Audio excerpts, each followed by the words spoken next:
sudah memuji menyembah-Mu Tuhan. Waktunya kami duduk diam mendengarkan suara-Mu. Biarlah Tuhan Engkau memimpin kami semua dengan Roh Kudus-Mu, memimpin hamba-Mu yang terbatas ini Tuhan, menyampaikan kebenaran akan firman-Mu. Biarlah rahmat dan kasih karunia-Mu melimpah dalam seluruh keberadaan kami. Naungi dengan kuat kuasa-Mu. Terima kasih Tuhan, kami serahkan dari awal hingga akhirnya dalam kami mendengarkan firman-Mu. Di dalam nama Tuhan Yesus kami sambut firman-Mu pada siang hari ini. Di dalam nama Tuhan Yesus kami naikkan ucapan syukur kami. Haleluya. Amin. Shalom Bapak Ibu dan Saudara yang kasih Tuhan Yesus. Shalom. Apa kabarnya? Luar biasa. Ya, saya senang saudara bisa menyampaikan firman Tuhan kembali pada hari ini. Saya harap saudara juga senang ya. Ya, jangan bosan melihat saya. Ya. Jangan bosan untuk dengarkan firman Tuhan. Karena firman Tuhan itu memberikan pertumbuhan rohani kita. Baik Bapak Ibu dan saudara-saudara kekasih Kristus, pada hari ini saya akan menyampaikan firman Tuhan dengan tema orang Kristen yang kuat. Sejak kapan saudara merasa menjadi orang Kristen? Saya kasih sejenak. Kapan? Ya. Apa yang menandakan terjadinya hal itu? Apa sih terjadinya hal itu kita jadi orang Kristen? Apa sebagai orang Kristen kita berbeda dengan orang yang bukan Kristen? Dalam hal apa menurut saudara perbedaan itu ada? Apakah perbedaan itu menarik orang untuk tahu lebih lanjut tentang kekristenan atau malah membuat orang semakin menghindari perjumpaan dengan orang Kristen? Nah, kalau kita lihat di luaran, atau saya pernah dengar orang yang tadinya belum percaya masuk Kristen, dia cerita, saya paling benci melihat orang Kristen. Ketemu gerejanya benci banget. Heran juga saya itu. Apa yang salah gitu dengan orang Kristen? Ya, menjadi satu PR, menjadi satu pertanyaan, sehingga berubah paradigma mereka, tidak lagi benci, tapi menarik, sayang disayang gitu. Tidak melihat orang Kristen rasanya gimana gitu, rindu pengen lihat orang Kristen. Itu seperti itu harusnya yang terjadi ya. Ya saudara, kalau kita melihat orang Kristen di Antioquia, Kisah Rasul 11 ayat 26 katakan, mereka tinggal bersama-sama dengan jemaat itu 1 tahun lamanya sambil mengajar banyak orang di Antioquia. Murid-murid itu untuk pertama kalinya disebut Kristen ya. Para pengikut Yesus yang pertama digelari Kristen di Antioquia. Karena apa? Perbuatannya, kesehariannya, kata-katanya seperti Kristus, bukan seperti setan ya. Pada umumnya istilah ini tidak dipakai oleh orang-orang yang tidak percaya kepada Tuhan. Sebutan orang Kristen itu menyebut orang Kristen sebagai ejekan dan penghinaan. Ya. Secara harfiah, istilah Kristen oleh orang yang tidak percaya itu disebut menjadi bagian dari kelompok Kristus dan pengikut Kristus. Orang Kristen itu kuat. Saudara kuat gak sih? Kuat-kuatan pun ngangkat apapun ya. Kalau kita beridentitaskan sebagai orang Kristen, pasti kuat. Kalau orang Kristen yang KW, saya nggak tahu. Ini orang yang benar-benar Kristen, pasti kuat. Mengapa? Karena Tuhan ada di pihak kita, Sang Penguasa langit dan bumi dan segala isinya ada di dalam kekuasaannya. Jika Allah di pihak kita, siapakah yang akan melawan kita? Roma 8 ayat 31. Jelas jika Tuhan ada di pihak kita, tidak ada seorang manusia pun atau setan sekalipun dapat mengalahkan kita. Setuju saudara? Bingung nih. Sebab tangan Tuhan Yesus yang penuh kuasa dan kasih selalu diulurkannya untuk menolong kita sebagai anak-anaknya. Setiap waktu, setiap detik, setiap menit tidak pernah lepas.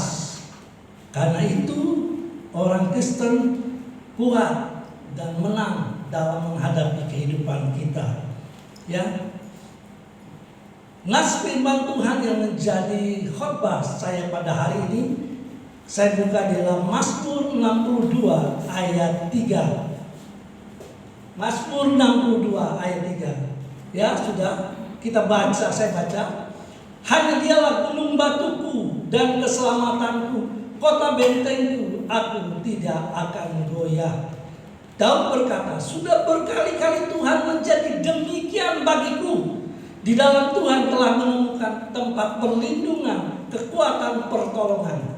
Dengan anugerah Tuhan telah menyokong aku dan menolongku mengatasi segala permasalahan-permasalahanku dengan pemeliharaannya. Tuhan telah membelaku dari segala penghinaan musuh-musuhku serta melepaskanku yang telah menjeratku. Oleh sebab itu aku menaruh pengharapan bahwa Ia akan menyelamatkan aku. Kalau kita, siapa yang ingin menjadi orang Kristen yang kuat di sini? Ada yang mau?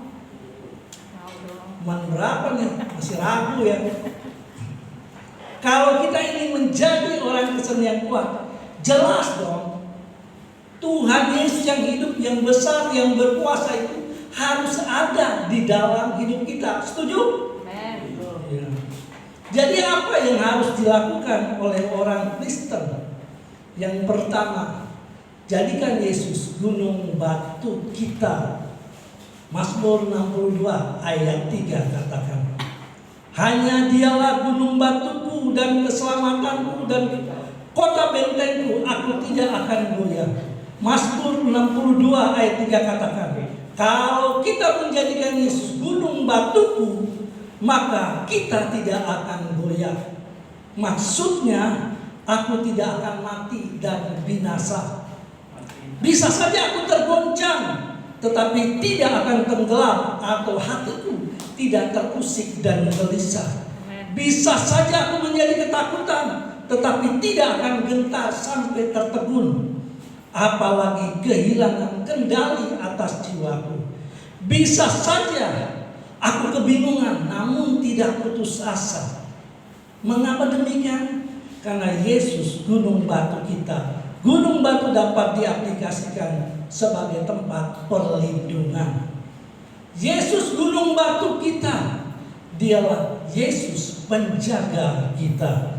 Mazmur 121 ayat 3 sampai 4. Ia takkan membiarkan kakimu goyah, penjagamu tidak akan terlelap, sesungguhnya tidak terlelap dan tidak tertidur penjaga Israel.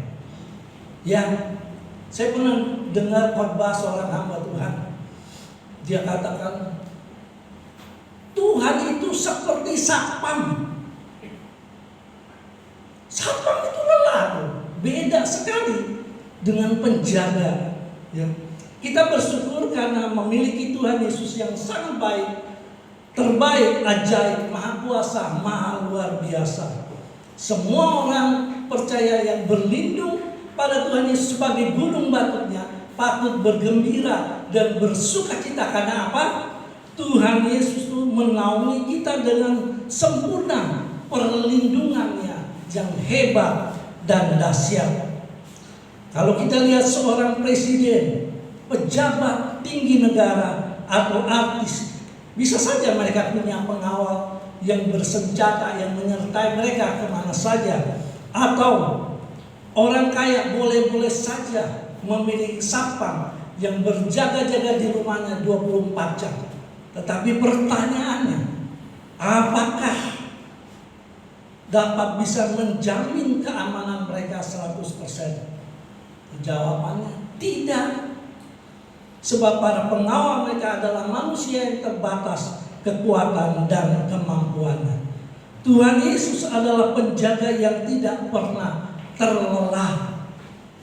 Kalau pengawal, satpam, polisi, tentara yang berjaga di rumahmu, dia bisa terlelah, biasa capek, biasa lemah.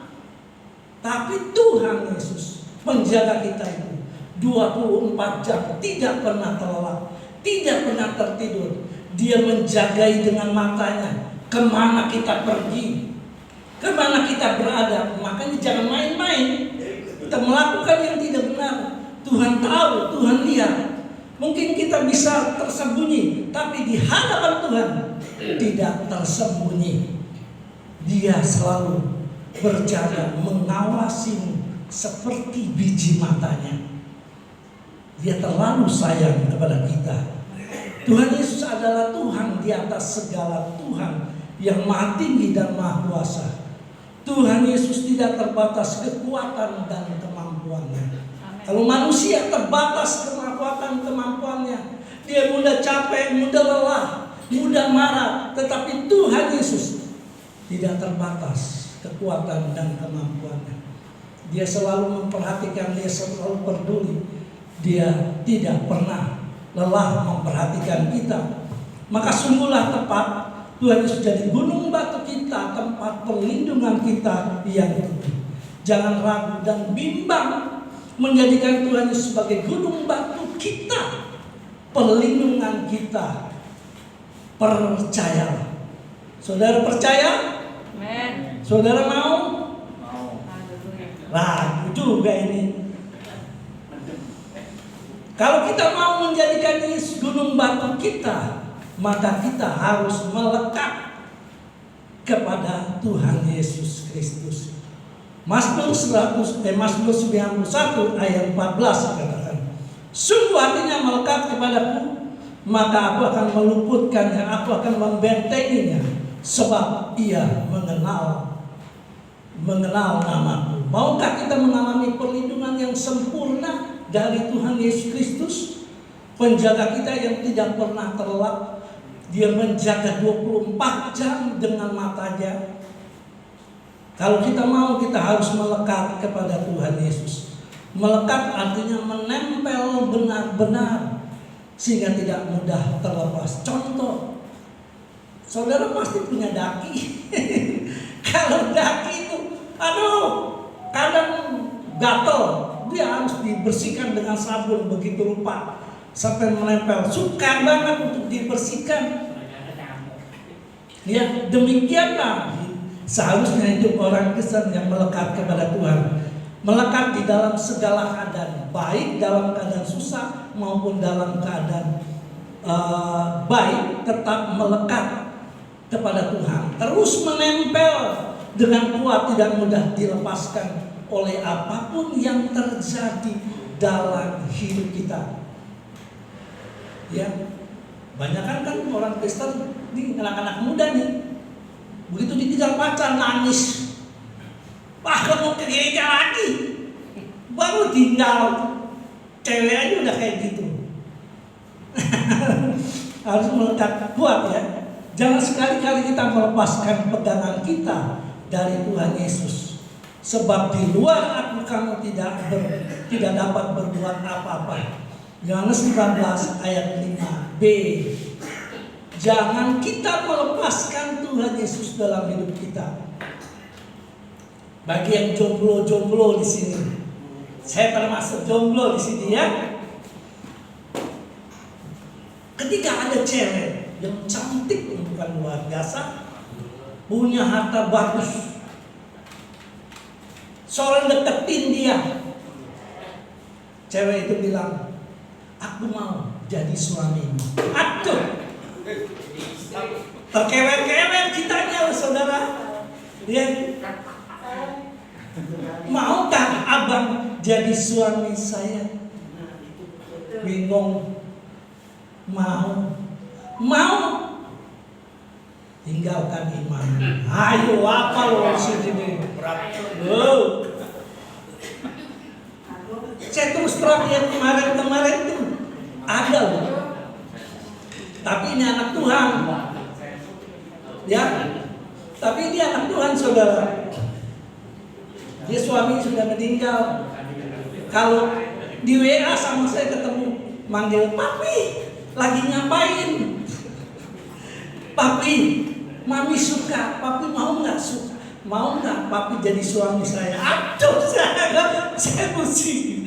Lihat itu ya, saudara. Jangan sampai di sini orang karena wanita terus tinggalkan iman. Saudara dapat wanita itu, keselamatan saudara hilang. Ya, teman saya yang masih muda benar-benar ditawarin seorang wanita punya harta, dia cerita kepada saya. Terus gimana? Gua nggak mau. Bagus, saya bilang top. Dia tidak mau, saudara. Dia tetap percaya kepada Tuhan Yesus. Nah, kalau kita akhirnya kita pindah tinggalkan iman kita, kita baca di dalam Ibrani 6 ayat 4 sampai 6. Coba buka surat biar dibaca. Biar anak-anak muda yang tahu. Apa akibatnya kalau dia meninggalkan iman dia kepada Tuhan Yesus Kristus. Coba. Jangan. Ibrani 6 ayat 4 sampai 6. Coba buka dah. Biar dibaca pada tahu semua. Gak bisa ya? Gak bisa. Oke, saya baca aja ya. Sebab mereka yang pernah diterangi hatinya, yang mengecap karunia sorgawi, dan yang pernah mendapat bagian dalam Roh Kudus, dan yang mengecap firman yang baik dari Allah, dan karunia-karunia dunia yang akan datang, namun murtad lagi tidak mungkin dibaharui sekali lagi demikian hingga mereka bertobat, sebab mereka menyalibkan lagi anak Allah bagi diri mereka dan menghinanya di muka umum. Jadi miliki hidup berkat kepada Tuhan dalam segala keadaan. Sebagai gunung batu kita seumur hidup kita, apapun yang terjadi, jangan sampai kita membuang Yesus, meninggalkan Yesus. Kedua, jadikan Yesus penyelamat kita. Hanya dialah gunung batuku dan keselamatanku, kota bentengku, aku tidak akan goyah. Mazmur 62 ayat 3. Kalau kita sedang menghadapi persoalan, katakanlah berurusan dengan kepolisian, singkat cerita, presiden yang menyelamatkan, pasti persoalan dengan presiden selesai dong. Tetapi ini bukan presiden yang menyelamatkan kita, tetapi Tuhan Yesus Kristus yang menyelamatkan kita, Raja di atas segala raja. Dan ini kita harus mengerti mengapa kita harus menjadikan Yesus penyelamat kita dalam hidup kita. Kalau kita ini menjadikan Yesus penyelamat kita, kita harus mengenal Yesus secara pribadi. Nah, inilah hidup yang kekal, yaitu bahwa mereka mengenal Engkau, satu-satunya Allah yang benar, dan mengenal Yesus Kristus yang telah Engkau utus. Yohanes 17 ayat 3. Ya, dalam era modern seperti saat ini, media elektronik telah menjadi bagian yang tidak terpisahkan dalam kehidupan manusia. Sejak kecil, TV telah menjadi bagian yang tidak terpisahkan dalam kehidupan kita dan anak-anak kita. Siapa yang tidak kenal? Kalau saudara dulu masih anak kecil, saudara pasti tahu Doraemon, Simpson, Teletubbies, Avatar, Kapten Subasa, Fantasy Four, Superman, Spiderman, tokoh-tokoh yang lain. Semuanya itu melekat di kepala kita dan anak-anak kita. Kita dan anak-anak kita lebih mengenal tokoh-tokoh itu dibandingkan dengan Yesus Juru Selamat kita. Saudara, kalau ditanya sendiri, Siapa itu Spiderman? Pasti saudara tahu jawabnya. Yang keluar jaring, yang meloncat sana kemari kayak monyet. Superman yang terbang hebat, sekuatan apa matanya seperti sinar. Tapi begitu ditanya, siapa itu Yesus? Saya ketemu loh, benar loh, orang yang sudah 13 tahun di gereja ditanya, siapa Yesus? Enggak tahu. Enggak tahu. Bahaya saudara. Gimana mau bersaksi? Gimana dia bisa menyatakan imannya gitu? Ya. Jadi harus kenal. Kalau misalnya siapa Agung misal jual makanan, kue ini enak kue ini.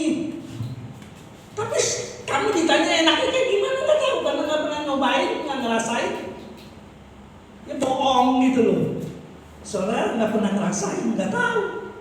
Enak kayak gimana Bu? Enak aja pokoknya, enak aja gitu. Kita nggak tahu gimana orang benar-benar merasakan. Makanya kita harus mengenal Yesus itu sebagai juru selamat kita secara pribadi. Bukan hanya teori, tapi benar-benar mengalami Yesus itu sebagai Tuhan dan juru selamat kita secara pribadi. Makanya kita bisa menetapkan diri kita di dalam kehidupan kita Yesus sebagai superhero, sebagai penolong yang terbukti, yang Allah itu bagi kita tempat perlindungan dan kekuatan kita sebagai penolong sangat terbukti. Mazmur 46 ayat 1. Jadi jangan cari penyelamat yang bukan penyelamat atas setiap masalah-masalah dalam hidup kita. Kalau kita kurangnya pengenalan Yesus sebagai penyelamat, maka kita cari paranormal, dukun, sebagainya untuk masalah-masalah kita. Saya berharap di tempat ini tidak seperti itu. Saudara, ada persoalan, pergumulan, datanglah kepada pendeta, minta didoakan. Bukan datang minta wejangan dari peramal ataupun dukun yang tidak bisa memberikan jawaban, malah mendapatkan masalah yang lebih berat lagi. Karena apa? Karena kuasa kegelapan yang bekerja di dalamnya, bukan lagi Tuhan Yesus. Ya. Jadi hanya Yesus yang menjadi jawaban atas setiap masalah yang kita hadapi. Jadikan Yesus itu penyelamat atas setiap masalah yang kita sedang hadapi. Jadikan Yesus penyelamat kita. Maka itu kita harus hidup mengandalkan Tuhan. Diberkatilah orang yang mengandalkan Tuhan, yang menaruh harapannya pada Tuhan. Yeremia 17 ayat 7. Apa yang harus kita lakukan supaya Yesus menjadi penyelamat atas masalah-masalah kita dalam hidup kita? Ya artinya kita harus mengandalkan Tuhan. Mengandalkan Tuhan artinya mempercayakan diri sepenuhnya hanya kepada Tuhan Yesus. Karena Dia adalah Tuhan Yesus yang penuh kuasa dan tidak ada perkara yang mustahil bagi Tuhan. Karena Tuhan Yesus berkata, kepadaku telah diberikan segala kuasa di surga dan di bumi. Matius 28 ayat 19. Jangan mengandalkan kekuatan kita sendiri. Andalkan Tuhan dalam segala perkara. Memang teorinya gampang, tapi praktik susah. Memang harus praktik, saudara. Kalau saudara mengandalkan kekuatan saudara sendiri, apa sih yang bisa kuat kita mampu lakukan dengan segala permasalahan pergumulan kita? Tidak akan mungkin mampu kita mengatasi segala masalah kita. Kita terbatas otak kita. Tapi kalau Tuhan, Dia yang hidup, yang berkuasa, Dia mampu menyelesaikan segala perkara. Dijentikkan tangannya, maka selesailah masalahmu. Ya, tapi kalau saudara jentikkan tangan saudara, bukan selesai, malah tidak selesai, malah parah apa ya? Yeremia 17 ayat 5 katakan, beginilah firman Tuhan, terkutuklah orang yang mengandalkan manusia, yang mengandalkan kekuatan sendiri, yang hatinya menjauh. Terkutuk loh orang kita mengandalkan kekuatan kita, mengandalkan manusia. tidak jadi berkat saudara. Juga jangan bersandar kepada pengertian kita sendiri. Pengertian kita terbatas. Percayalah pada Tuhan dengan segenap hatimu, jangan bersandar kepada pengertianmu sendiri. Amsal 3 ayat 5. Ya. Biarlah kita mengandalkan Tuhan yang merupakan tindakan aktif kita dengan sikap hati yang percaya bahwa Tuhan pasti menolong kita dalam segala keadaan. Saudara percaya Tuhan pasti menolong kita? Angkat tangannya, siapa yang percaya? Belum semua nih kayaknya. Ya, masih ragu. Percaya nggak Tuhan yang menolong? Saya yakin saudara Tuhan menolong saudara. Mungkin saudara tidak berasa, tidak tahu, tapi ada Tuhan tolong, Tuhan campur tangan. Pasti setiap kita mengalami pertolongan dan campur tangan Tuhan yang hebat, tidak pernah lepas. Kita percaya benar-benar bahwa Tuhan pasti menolong kita.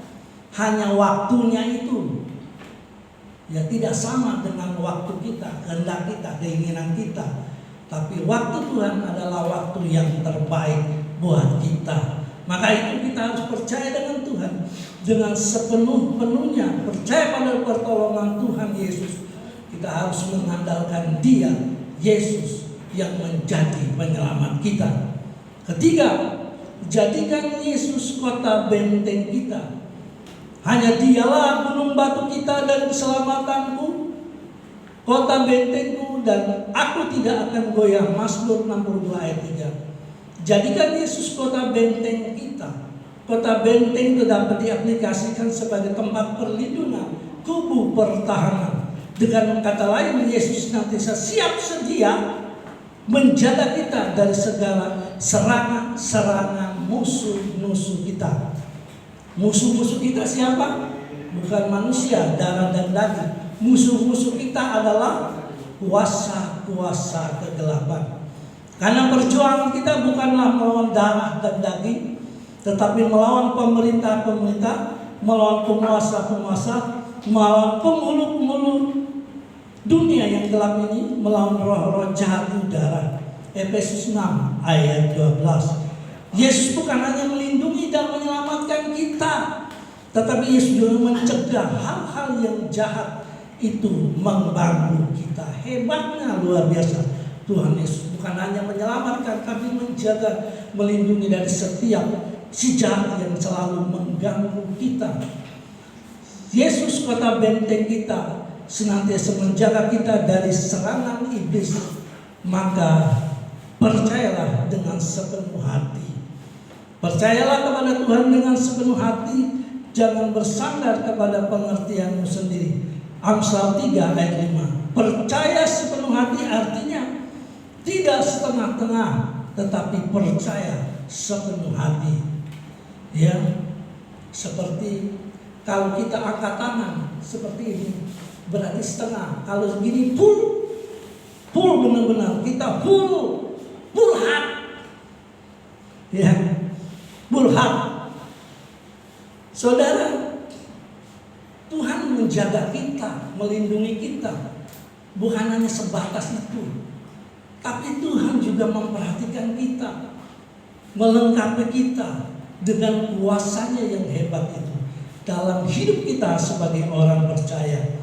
Lukas 10 ayat 19 katakan, sesungguhnya aku telah memberikan kuasa kepada kamu untuk menginjak ular dan kalajengking, dan kuasa untuk melawan kekuatan musuh, sehingga tidak ada yang akan membahayakan kamu. Jelas Lukas 10 ayat 19 memberitahu kepada kita sebagai orang percaya sudah diberikan kuasa.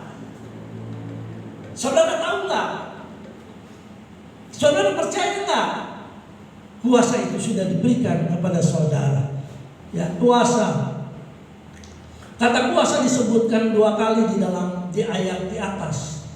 Namun arti keduanya tidak sama. Kata yang pertama menyebutkan aku telah memberikan kuasa kepada kamu, diterjemahkan dalam bahasa Yunani Eusia, yang berarti otoritas. Kata kedua dalam bahasa Yunani disebut dunamis, yang berarti kekuatan, kemampuan atau daya yang bekerja. Yesus memberikan kita otoritas atas kuasa, kemampuan atau pun pekerjaan. Saudara, percaya nggak bahwa Tuhan telah memberikan kuasa itu kepada kita? Percaya. Kapan? Jawab pertanyaannya kapan nih? Kapan, tahu nggak saudara? Kapan kuasa itu diberikan kepada saudara?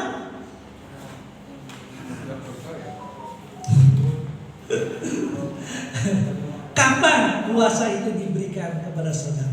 Saat saudara menerima dan percaya kepada Tuhan Yesus Kristus. Kuasa itu penuh di dalam diri kita, supaya lewat kuasa itu kita mempunyai otoritas menjaga diri kita dari setiap kuasa kegelapan. Besar kecilnya kuasa kegelapan tidak menjadi masalah, karena kamu sudah diberikan otoritas di dalam nama Tuhan Yesus. Supaya dalam nama Yesus bertekuk lutut segala yang ada di langit dan yang ada di bumi dan yang ada di bawah bumi. Filipi 2 ayat 10. Namanya jauh lebih tinggi dari segala penguasa dan pemerintah dan penguasa dan kekuasaan dan kerajaan, dan tiap-tiap nama dapat disebutkan, bukan hanya di dunia ini saja, melainkan juga di dunia yang akan datang. Saudara jadi orang Kristen, percaya bahwa kuasa itu sudah diberikan kepada saudara. Ketika ada teman saudara yang dirasuk kuasa gelap, saudara berani nggak? Berani nggak? Harus berani, saudara. Saya lihat di YouTube ada seorang jemaat, dia melayani jemaat yang dikuasai kuasa gelap. Kami buat di dalam nama Yesus. Berani karena dia sudah percaya punya kuasa, otoritas. Kuasa itu di dalam diri kita. Ya, saya pernah saksikan, waktu krisis moneter. Ya, waktu krisis moneter ada anak Tuhan. Itu kan remeh-remehnya ada kerusuhan ya saudara. Anak Tuhan baru pulang ibadah, turun dari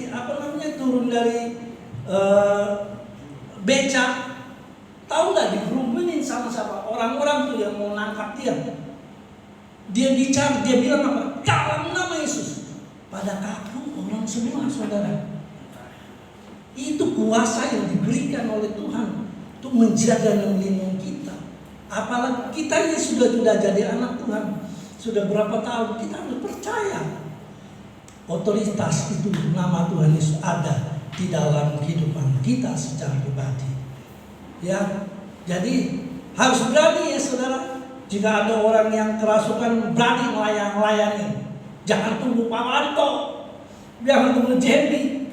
Aduh, orang bersama akut kali. Orang Pak Wanto di mana, Jamie di mana? Layani, percaya. Kuasa itu sudah diberikan kepada saudara. So layani orang itu supaya kuasa itu kegelapan dilepaskan.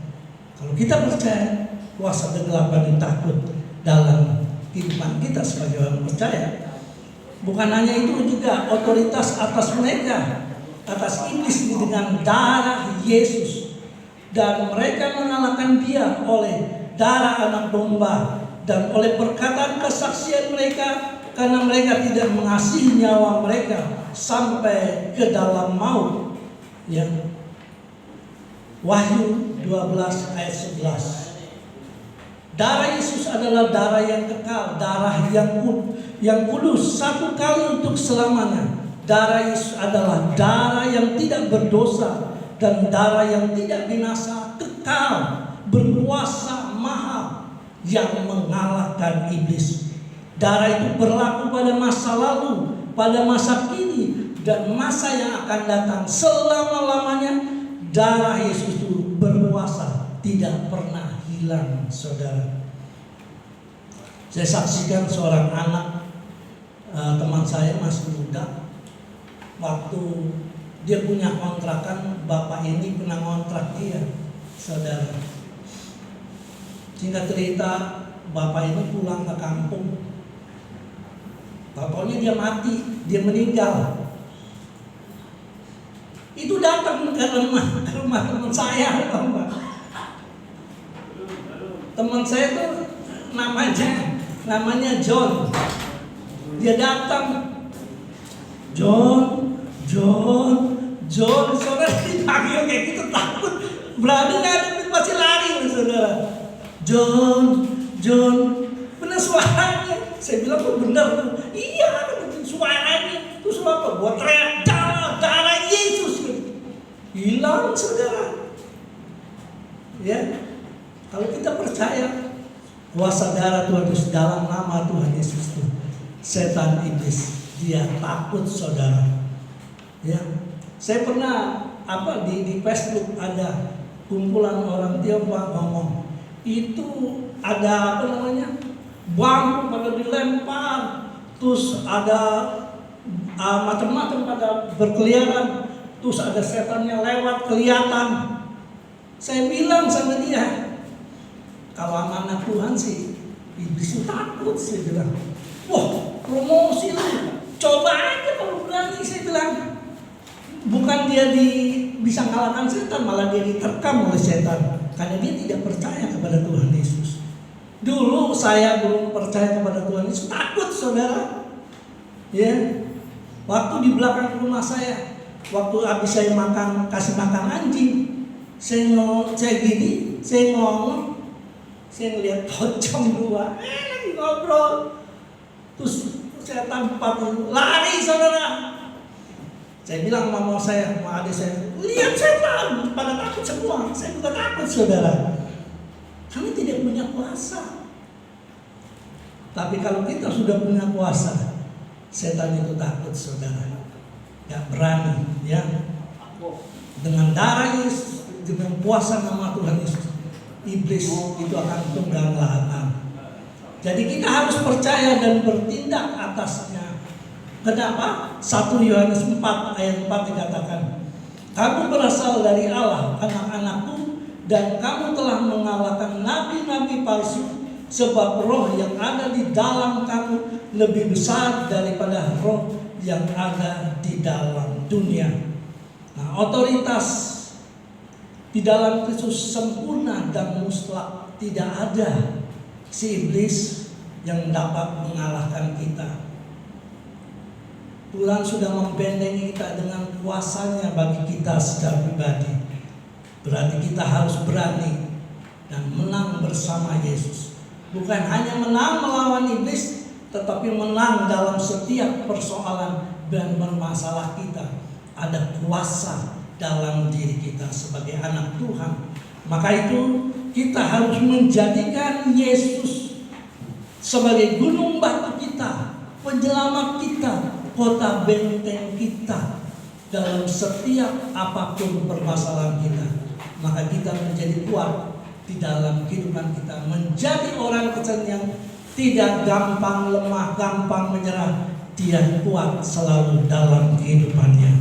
Yesus, dialah kunci jawaban dari segala beban dan permasalahan dalam hidup kita. Amin. Kita nyanyikan lagu pujian, ku percaya kau Tuhan yang tak pernah gagal. Ada satu lagunya. Ya, apa judulnya? Apakah lagunya? Ku percaya kau Tuhan. Gak ada ya. Ku percaya kau Tuhan yang tak pernah gagal, menjadikanku lebih dari pemenang. Ku percaya kau Tuhan yang tak pernah menepati janji-janji. Sekali lagi.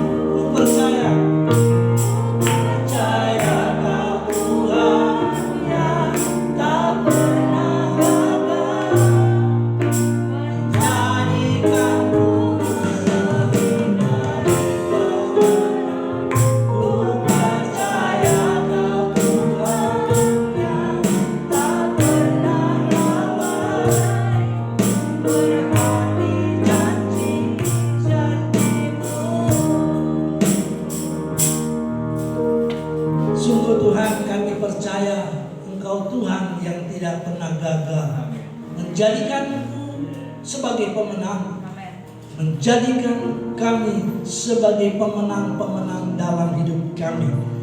Karena kami menjadikan Engkau Tuhan di dalam kehidupan kami sebagai gunung batu kami, penyelamat kami, kota benteng kami, sehingga kami menjadi orang-orang yang selalu menang dalam setiap permasalahan kami. Terima kasih untuk firman-Mu yang sudah kami dengarkan. Biarlah Roh Kudus terus menerangi kami, memberkati kami dengan kebenaran firman-Mu. Di dalam nama Tuhan Yesus kami naikkan ucapan syukur kami. Haleluya. Amin.